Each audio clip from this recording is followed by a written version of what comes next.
house of selected flames. The darkness peals as each star is inserted. Truly, stars are harmless. I mean, they only hurt themselves. Did I mention how hot it is? Wind dips in like a hand, places water on the nightstand, and then runs the length of my right leg. I follow my thoughts a certain distance. If you're awake and thinking what I am thinking, you are dead wrong. I will not disintegrate amidst the siren's multiple choice. The flames doused, a life saved, possibly locked away forever. Or D, all of the above. Fear is such a dirty dress to wear, wet across the abdomen, like a faded label that might have read fragile way back when.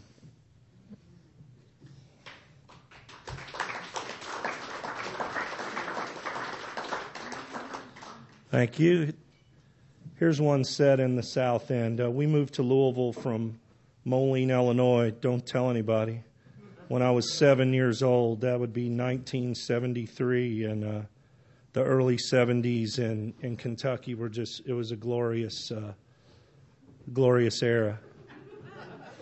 It worked for me. Y'all weren't born in Moline, Illinois. Only child. There's so much I could tell you. Fingernail of my fingernail. Bloodshot pupil of my bloodshot eyes. A house built itself up gradually over dead dogs with tree limb altars, over hibernating yellow jackets, over delicate tensions we burn off like a tick at the temple. Oh, where were you when the old man crept naked through the house with his 38, swearing there was a faucet on somewhere?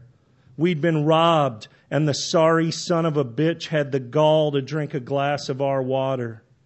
This dragged on into the winter. The cold brought out the worst in anybody. A child got beaten unconscious in December with a snow shovel. A child hit himself in the bushes with a high-powered pellet rifle he pumped as if loading a shotgun shell. A Buddhist might call it karma, what happened, the snow flying all around. But what would your expression be for the way his ankles were tightly bound with a piece of chopped off hose? As he was dragged through the dirty snow, what would you have whispered? Face I have never seen, sister I keep on missing. You're the one I always wanted, the grapevine that taught me how to fall, the graveyard I call my garden.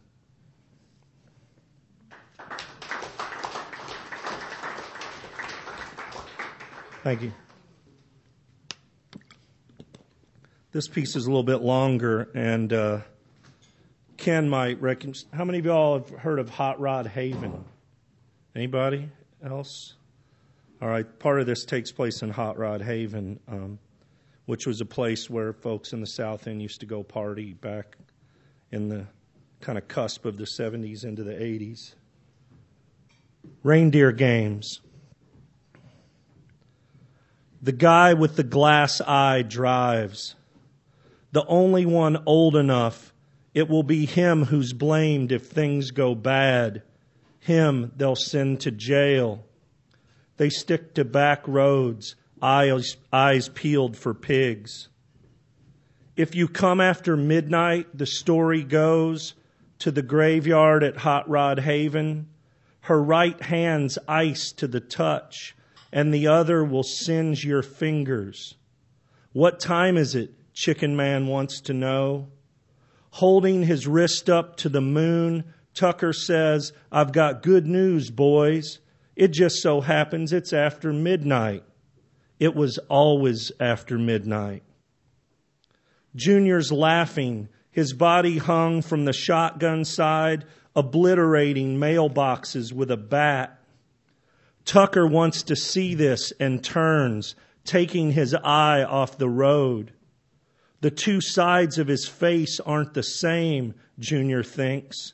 One knows what is happening, and one never will. Tucker looks back to the highway just in time not to sideswipe a station wagon. There's laughter all around. As they wait at the White Castle drive-thru, Ricky and Chicken Man decide to catch a ride with a couple of girls.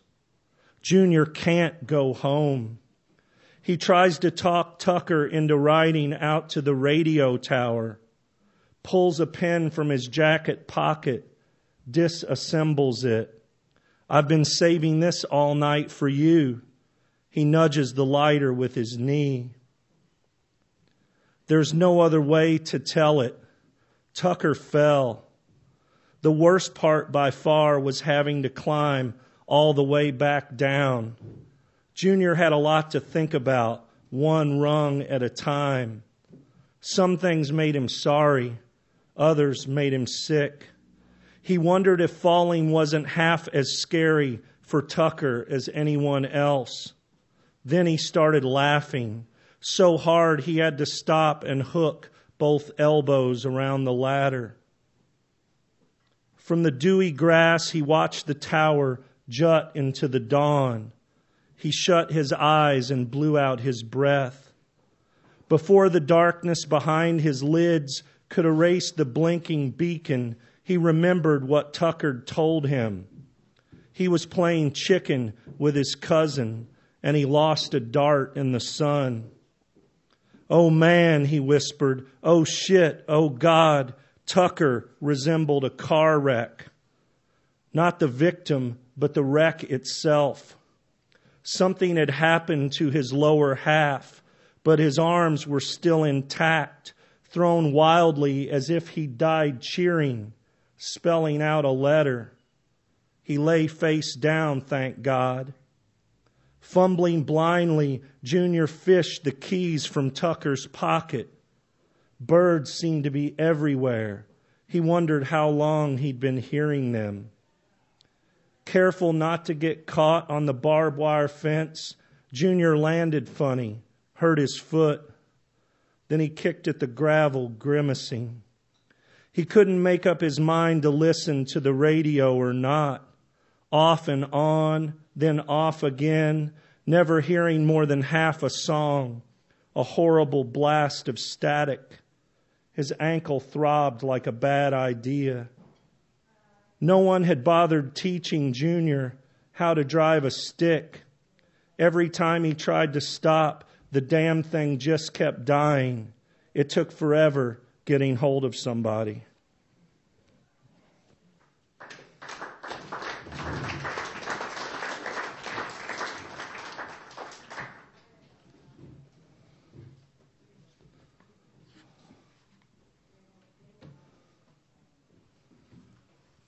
This poem has a hole in the middle.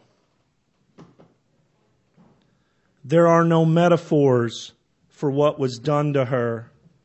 The 7 boys who pushed her off her bike, her school books splayed like poisoned pigeons on the pavement. Those boys are not symbolic. They are real, and this poem has a hole in the middle. A hollow tree stuffed with hustlers deep in the woods beyond the subdivision. A sofa sagging in the family room, bathed in late-night TV's purple light. When it went black before your parents came back and the babysitter got bored. Television didn't cost anything yet, and your options could still be counted on the fingers of one hand. And even if you didn't want to, because you didn't understand, even if you hated it more than anything in the world, whatever they showed, you had to sit through because you were just a child.